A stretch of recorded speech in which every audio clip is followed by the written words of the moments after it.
Alrighty guys, welcome back to the channel. I hope you guys are doing well. We are back with another making the case reaction video. Now, I think from memory I've done Wild, I've done Larry, and I think Tim Duncan. I don't think I've done Magic Johnson, so I'm not too sure. No, never mind. I'm just imagining things. Today we're going to be checking out LeBron James. He's back for his 23rd season, most in the NBA history. So this is quite a long video. So I hope you guys have your snacks and your drinks ready. 31 minutes plus maybe some commentary questions from my end. Maybe close to 50 minutes or in the 40 minutes range. And I've got my breakfast at 12:43 p.m. There you go. Oats, Cocoa Pops, and a scoop of whey protein. I'm supposed to have berries, but I've ran out of berries. Gotta go to the supermarket after this. Anyways. Let's get to watching. Basketball is special. The size Yes, of the it court is. and the lack of pads or helmets give fans the most intimate experience of a team sport that exists. The Warriors better Because beat of the Miami different styles Heat. that basketball allows for, players develop their own distinct identities and signature styles through their creativity, flair, and athleticism. And although no player succeeds alone, the scoring volume and two-way nature of the sport give individual stars a nearly unprecedented amount of control over the flow and outcome of a game. For this reason, players are constantly compared to their peers and to the legends of the past in order to answer the most hotly contested question in the sport. Who's the GOAT? Greatest to ever do it? For many, the question is redundant. They believe in only one right answer, their answer. Others might have their own personal stance, but acknowledge one or two alternatives. But I believe that that's there's me much right more there. nuance to the question of greatness and more answers to it than you might think. By my count, there are 8 players in NBA history that have a substantial claim as the GOAT. It's a subjective thing though. I can't give you a definitive answer. All I can do is make the argument. So today, I'll be making the case for LeBron James as the greatest basketball player of all time. Alright. Let's see it.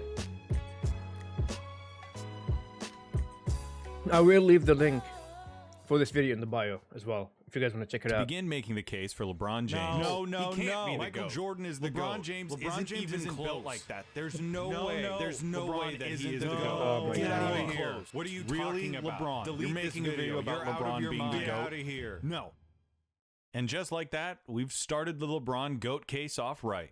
Yep. Somebody like me makes a Yeah. video like this, to which a certain segment of the population reacts by getting so mad that they start to pop blood vessels. And Yep. that's a really interesting reaction to me. I've made videos about why players like Larry Bird and Tim Duncan are the GOATs. And sure, I get some, this video is garbage because MJ is the GOAT comments, but it's mostly been Typical. people having a lovely chat about the merits and nuances of those players' careers. I don't expect that to be the case today. But why? Why is it that LeBron, more than any other player, gets Jordan truthers so defensive? If you are one of those volatile Jordan defenders and you're racing to the comments right now, I've seen I a know so- that I've there's seen a nothing I couple can of do you to guys stop in my it. comment But for the sections. rest of you, You know, please, some of the other just humor videos. me. Even if you think Jordan's the GOAT, hear what I have to say. We all still love basketball. We can all still be friends. That's right. When LeBron James was a freshman at St. Vincent St. Mary's High School in Akron, Ohio, he posted per-game averages of 18 points, 6 rebounds, and 3 assists. The Irish went undefeated 27-0, won the state championship, and James was named the state tournament MVP. And just like that, the final year of anonymity for LeBron James was over. In the summer between his freshman and sophomore years, James's play on the AAU circuit caught the eyes of every scout he encountered. Word began to spread far and wide about the man-child from Akron, Ohio. The In his man-child. sophomore season, he saw an increase in every box score figure. His team started playing home games at the University of Akron's arena in order to seat the thousands of spectators. His team lost one game all year and won the state championship again. He That's actually became the crazy. first sophomore ever named to USA Today's All-USA First Team. He had officially entered the territory of phenom. Scouts were infatuated with James for a number of reasons. He had every measurable you could want out of a 16-year-old. Tall, strong, good wingspan, off-the-charts athleticism. but he also had superb instincts, a natural enthusiasm for the game, an unselfish playstyle, preternatural passing abilities, and strong leadership qualities, which is why, in his junior year, Sports Illustrated put LeBron on its cover. Now, this cover didn't single-handedly trigger the outrageous expectations of LeBron James, but it certainly helped. The cover acknowledged James's unprecedented talent at such an early stage, while alluding to the expectations, hopes, and wonders that such an unbelievable talent would have to bear. The chosen Beginning his one. junior year, James and the Irish would play their home games almost exclusively at the University of Akron's arena. ESPN2 began broadcasting their matchups to the country, and Time Warner Cable started selling his games on pay-per-view for $7.95 a pop to the Akron populace. The hype was substantiated by more incredible play from James, who improved from year to year. As a junior, he was named to a second All-USA first team and became the first junior to ever be named the Gatorade National Player of the Year. As a senior, he won a second National Player of the Year award and was named to an unheard-of third All-USA first team.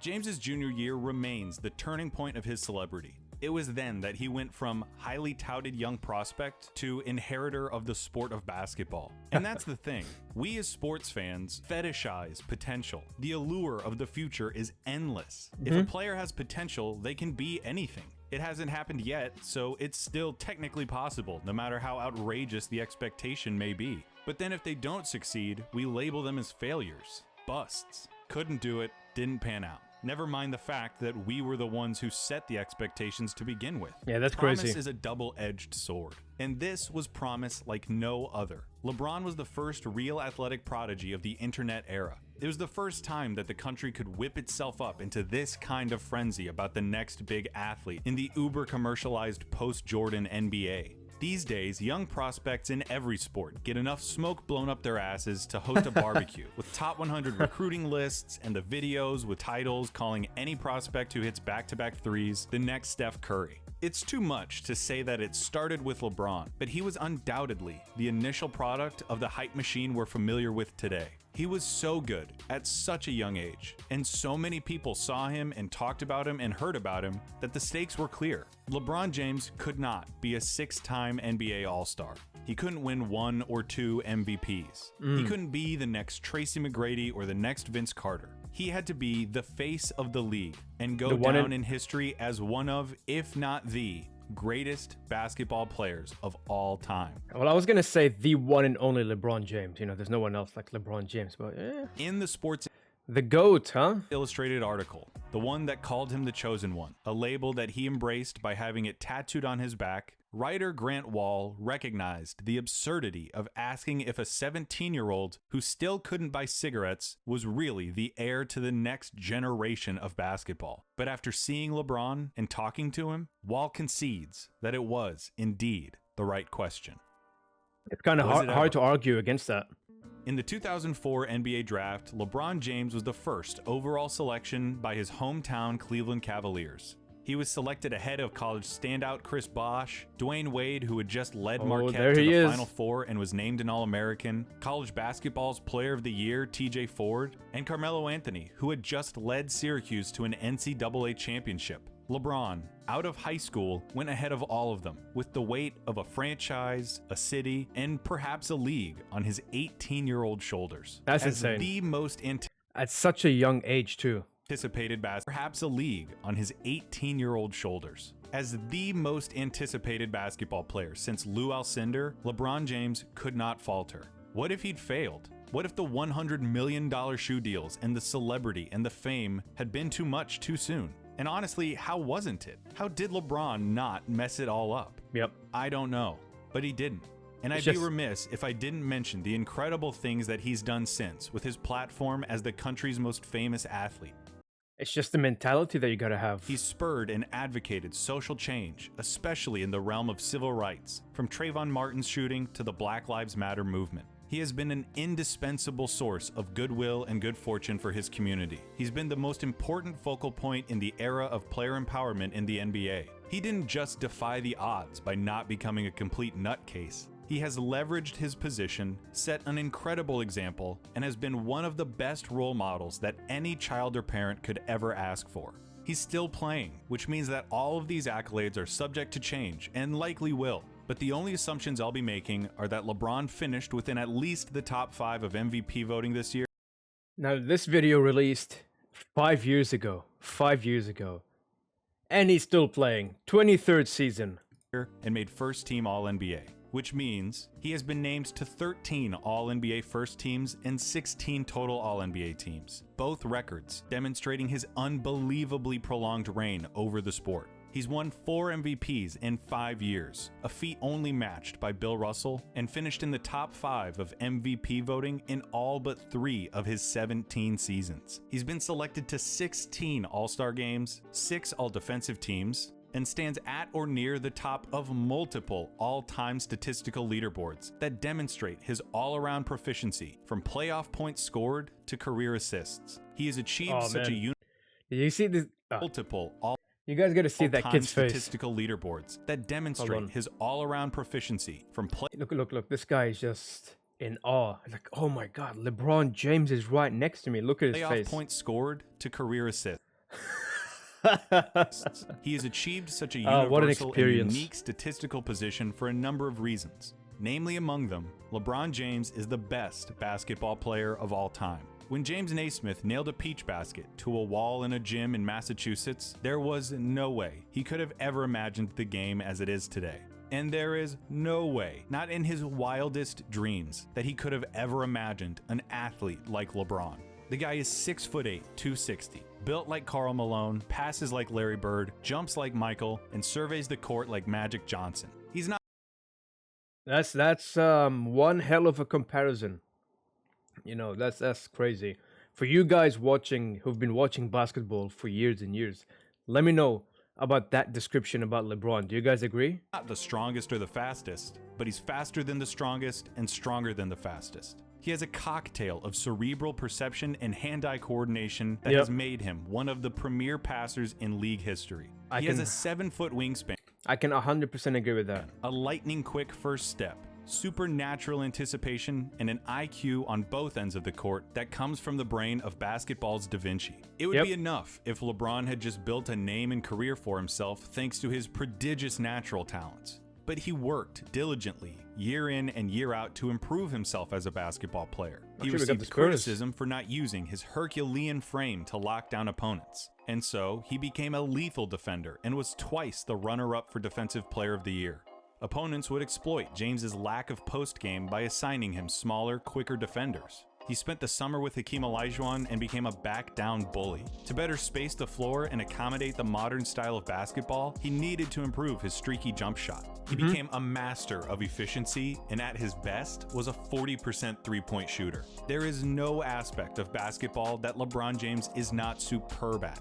It's a silly hypothetical, but I think it serves my point to say that a team of 5 LeBrons would beat a team of 5 of anybody else. He always had the whole package, but he never stopped adding to it. And he's been adding to it for an insanely long time. He's been probably the best basketball player in the world since 2008 or 2009. And if your life came down to one game, he's still one of the first calls you'd make at age 35 in year 17. He can do anything, does everything, and he's never had a truly significant injury. And now he's 41 next month in his 23. That's insane, man. It wasn't until 2019 that he missed a substantial amount of time because of a groin injury. And aside from some issues with cramps and some occasional back trouble, LeBron has never been a liability in that department. He has the 4th highest scoring average in NBA history, and with the way basketball is played today, he can defend point guards and centers alike. Add all of that to a tireless work ethic, an unselfish play style, and a penchant for big moments, and you get the queen of the chessboard. When it comes to playing basketball, he is the best at it. Hold on, I think I hear something. It's the sound of Skip Bayless's acolytes losing their shit in my comment section. Best player ever? Big moments? No way. LeBron's terrible in the clutch. He hates taking the last shot. He doesn't have the killer instinct. He doesn't have what it takes to come through in crunch time. I don't know where this got started or how it's been able to persist, but that sentiment is just factually untrue. There is an overwhelming amount of evidence to support LeBron's clutch ability and killer instinct. There's statistics that show that James is clutch. Evidence, analytics, Stuff made by people who know how to do math and use calculators and stuff. And if you don't believe them because they're nerds and because basketball isn't just about numbers, then just look at the dude's results. He's hit clutch shots in the regular season. For the jumper for the win. Bang! Love, LeBron, Oh, that's insane. banks it in. 1 second left. Oh! LeBron for the tie. And Listen to that he's hit crowd. clutch shots in the playoffs. Three for the win. Yeah. How do you get to this? Here's James on the drive. James. That's so crazy to watch, man. 3 seconds to go. Throws up the floater. Oh, that was beautiful. And with 3 seconds left, Cleveland triggers in. James, 2 seconds, 1 second for the win. Don't tell me that he can't win games, or doesn't have a killer instinct, or isn't clutch, or any of that shit. He spent a lot of time playing in the biggest games too, in an absolutely loaded league. In the playoffs, he has faced Gilbert Arenas, Chauncey Billups, Tim Duncan, Tony Parker, Manu Ginobili, Kawhi Leonard, James Harden, Russell Westbrook, Kevin Durant, Ray Allen, Paul Pierce, Kevin Garnett, Dirk Nowitzki, Dwight Howard, Derrick Rose, Al Horford and Paul Millsap, Steph Curry, Jesus Klay Christ, Thompson, man. Draymond Green, DeMar DeRozan and Kyle Lowry, Paul George, Victor Oladipo, Damian Lillard, and so on. Yeah. And the players I mean, he's just faced haven't Just add the whole NBA roster, to be honest, from every team. just been eye-popping. He's lined up against some of the vaunted teams and franchises in NBA lore. He played the Spurs, the most successful post-Jordan franchise in basketball, 3 times in the finals. And then he faces the Warriors in 4 straight finals. Meanwhile, LeBron's teams always seem to be overachievers. In his first 7 seasons in Cleveland, his best teammate by a mile was Mo Williams. Yeah, one-time I'm gonna All-Star check out Mo Mo. Williams. The Cavs front office can't be faulted for not trying to get LeBron help, but they certainly deserve some criticism for failing to actually get him help.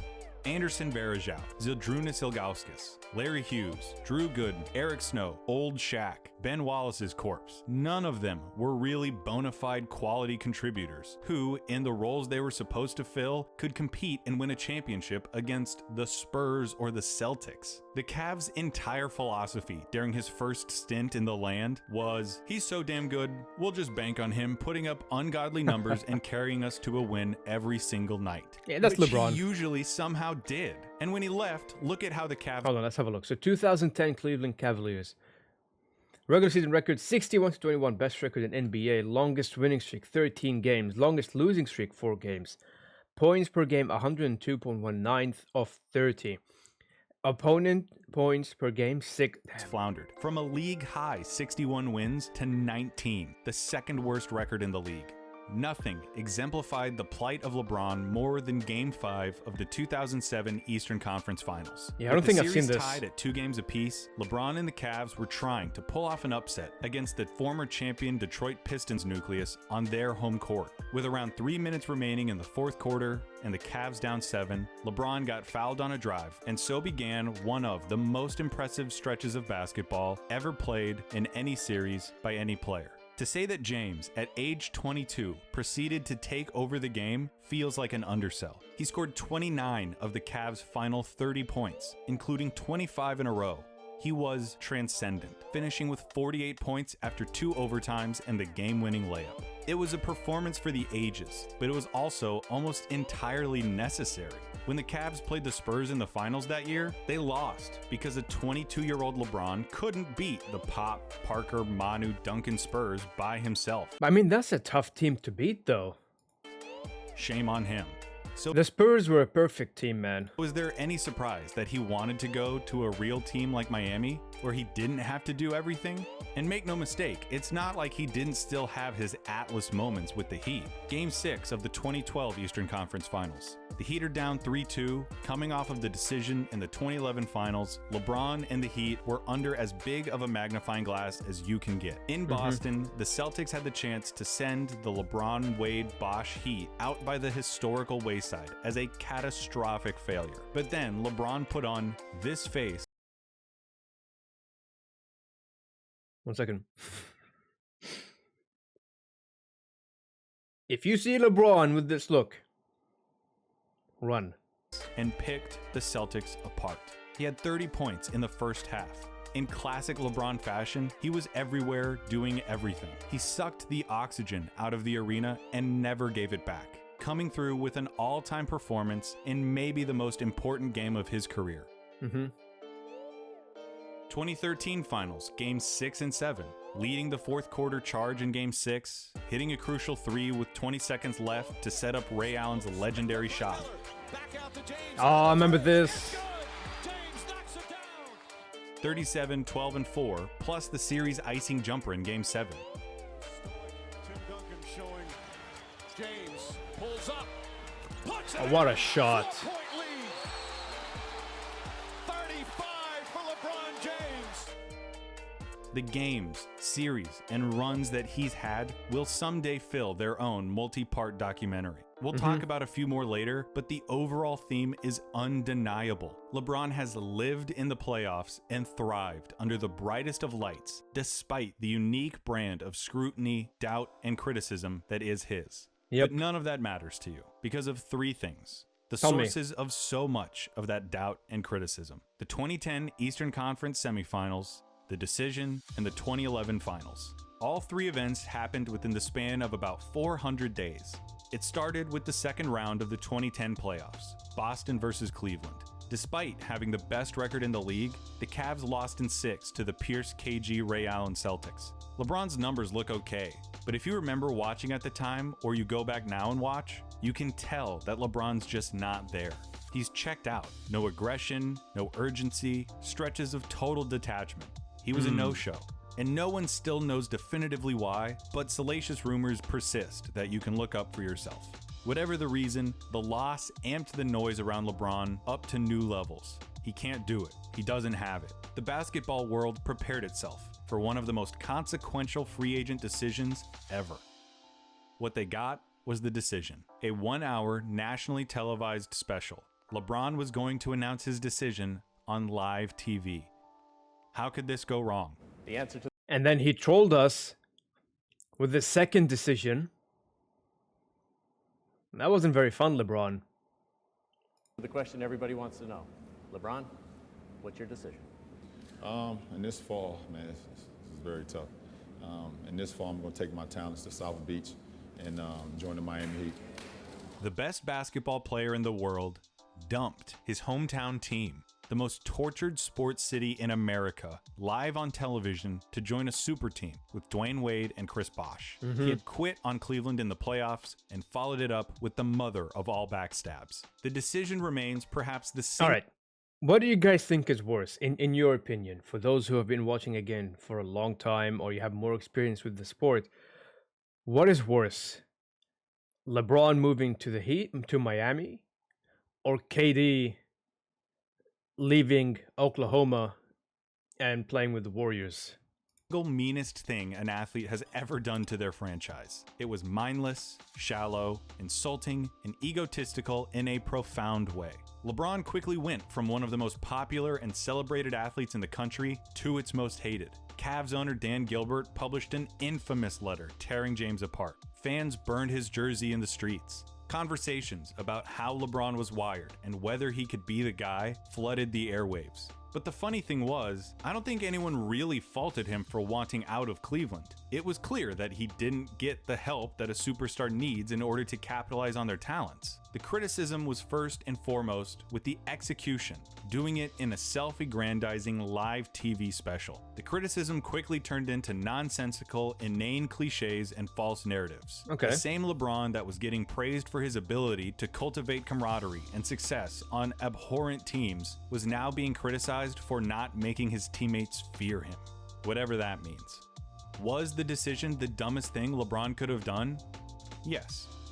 Was it a knife in the back of the community that had supported him as he ascended from chosen one to superstar? Yes. Yes. Was most of this criticism of his mental makeup and desire to win baseless and spiteful? Also, yes. But it probably didn't feel that way for a lot of NBA fans at the time. They hated him. He had quit on and betrayed his team. So when the Heat lost the 2011 finals, the hate boners raged in full force.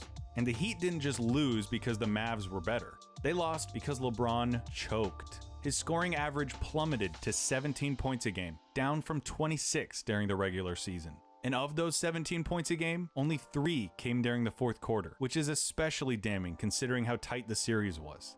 James turned himself into public enemy number 1, promised a jewelry box's worth of rings, and when the world was watching, completely flopped. Yeah. There are no excuses. I can't tell you actually LeBron played really well, or that his team let him down. He sucked, he let them down, and they lost. It's a fact. Should it define him forever? No. Because if we take a trip into yesteryear, we can look at a young point guard on the Los Angeles Lakers in the 1984 finals by the name of Earvin "Magic" Johnson. The series was the first championship meeting between Larry Bird and Magic One of the since the OGs. record-breaking collegiate showdown. The two were now the faces of a surging NBA, revitalized thanks to their mastery and rivalry. What did Magic do? He choked. Pretty hard. In Game 2, he dribbled out the final 11 seconds in regulation of a tied game without putting up a shot. The Lakers lost in overtime. In Game 4, Magic had his pass picked off with 4 seconds left in regulation of a tied game. Then in overtime, missed both free throws with 35 seconds left, with the score tied again. The Lakers lost. In Game 7, Magic turned the ball over twice in the final 90 seconds of a tightly contested game. The Lakers lost. Basketball writers Holy were shit. ruthless and cutting. The fact was, he didn't have what it took to come through in the big moments. Wow. Johnson in the clutch. Don't call him Magic, just call him unreliable. Wow. Despite previous evidence to the contrary. And that's not how we remember Magic Johnson. We remember him as a player who came through in big games, had big performances, and who you wanted to have the ball when the game got close. Could it be because he led the Lakers to 3 championships after his '84 meltdown? So why is it that some people's opinions on LeBron James haven't changed in the last 9 years? How were 3 championships and 7 more consecutive finals not some sort of redemption? Because of this right here, the Magic Bullet. 3 LeBron James' record in NBA Finals, so 3 wins, 6 losses. in finals series.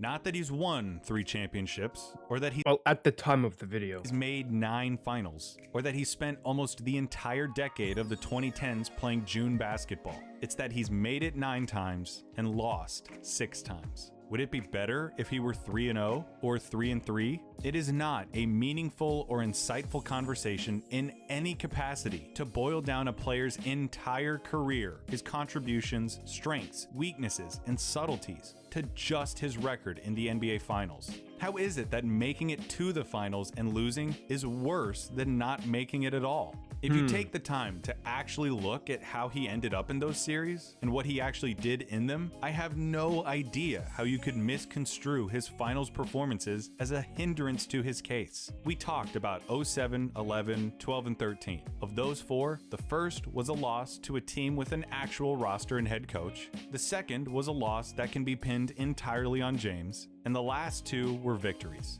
In 2014, the Spurs played absolutely divine basketball. You cannot play the game better. LeBron and Chris Bosh were the only players on the roster who showed up.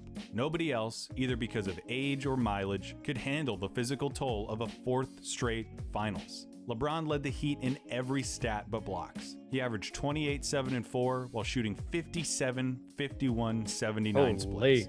As Mike Tyson said to Sports Illustrated, the Spurs won because they deserved to, not because of what LeBron didn't do. You're out of your mind if you think that the 2015 finals is a black mark on LeBron's legacy. The Cavs lost Kevin Love in the first round and Kyrie Irving in Game 1 of the finals against the Warriors. But LeBron was so supremely impressive that Cleveland actually had a prayer of winning the series, which garnered him finals MVP votes despite being on the losing team. His averages were unreal, and Andre Iguodala won the award specifically because he kept LeBron from doing more damage. Yep. In 2017, after a super weird regular season, the Cavs flipped the switch and cruised to the finals Super against weird the how? new-look Warriors with Kevin Durant. LeBron became the first player to average a triple-double in the finals, but the Cavs lost in 5, keeping the Warriors from sweeping their way through the entire playoffs. In 2018, without Kyrie, LeBron had a run that was eerily similar to his 2007 streak. Game winners, crazy numbers, game sevens, the whole thing. The culmination of the run happened in game 1 of the finals, when LeBron scored an earth-shattering 51 points, giving the Cavs a chance to take a 1-0 lead in the series. And then this happened. Rebound goes to the Cavs. J.R. Smith brings it back out. Throws it to Hill. Hill shot blocked. For the past 13 years in a row, every team that LeBron James has played on has been in contention to win the championship regardless of the roster around him. We're not going to play the what-if game, but he's proven that he doesn't need the league's all-time leading scorer as a teammate or the Zen master as a coach. He also doesn't need time off between finals. It took him 8 straight finals before he finally wore down. Give him any coach, give him any teammates, and by the sheer brilliance of his play, your team is now a championship contender. And I don't have to make the argument that 3 rings is more than 5 or 6 or 11, because that's not how we evaluate these players. We don't just look at ring totals, otherwise Robert Horry would be on Mount Rushmore. Yes, it's all about winning, but it's really not. We try to synthesize things like play style, competition, success, achievements, accolades, and the like into a more cohesive and complete picture. Just asking, did they win, when trying to argue for the greatest basketball player of all time is the wrong question, because, you know, But I mean, it's the most common one though. Like if you have a LeBron fan and a Michael Jordan fan and say, "Oh, LeBron's the GOAT, Jordan's the GOAT," and then the Jordan fan's gonna be like, "All right, well, how many championships did LeBron win? He didn't win 6." it's a team sport. The better question to ask is which player gave their team the best chance to win? Who meant the most to their teams? And the answer to that question is LeBron James. Is there any better example of this than the 2016 finals? What other player in that situation would have been able to do what LeBron did? He didn't try to will his team to victory by just jacking up shots. He picked his spots perfectly, got his teammates involved, and inspired a belief that they could win despite the odds. The series is the perfect testimony to the value of LeBron James. They were facing the 73-9 Warriors, the best record in NBA history, single-digit losses in an 82-game season. Cap it off with a title, and they instantly have a claim as the best basketball team ever. I wish I would have seen this Golden State Warriors. And after the first 4 games of the series, they have a 3-1 lead. No team in that position had ever lost. That lead in that series has proven throughout history to be insurmountable. Game 5 in Oakland. Kyrie shoots 70% from the floor to rack up 41 points. LeBron matches him with 41 of his own, plus 16 rebounds and 7 assists. Tristan Thompson is the only other Cavalier in double digits. Game 6 in Cleveland. LeBron spearheads a blowout with another 41-point performance, with 8 rebounds and 11 assists. This was to go insane to the watch momentum of the when I series first watched this for has the first time. palpably shifted. Game 7 had legacy bursting at its seams. Something historic was going to happen, no matter how the game ended. Either the Warriors were about to cap off the most successful basketball season ever, or the Cavs were going to do the unthinkable. A 3-1 comeback, their first franchise title, Cleveland's first championship in 52 years, all made possible by LeBron James. A Cleveland win in Game 7 represented the single most significant feat that any player has ever achieved. The most anticipated high school basketball player in a lifetime, who became the chosen one 45 minutes away from the team that would draft him, who took that team to brand new heights, who broke that city's heart in an astonishing way, came back to try to make things right, and was now 1 game away from fulfilling his promise in an unprecedented comeback against a record-breaking opponent. He isn't Michael There's that Jordan. block. Don't expect him to be. He's not Magic Johnson either. He's not Larry Bird or Bill Russell or Wilt Chamberlain. He's LeBron James, the most valuable basketball player ever. The most complete basketball player who's ever lived. What do you guys think of that statement? The greatest basketball player of all time. Holy. What a video, man. What a video. Another 10 out of 10 brilliant video by Clayton. Look, man, I will keep using the excuse that I'm a new fan and I can't sort of justify who the GOAT is because I just haven't seen enough. Now my GOAT is Steph Curry. I gotta go and see how they're playing against Miami now. Hopefully they have a lead. But anyways, look, LeBron James is no doubt he is easily one of the greatest of all time.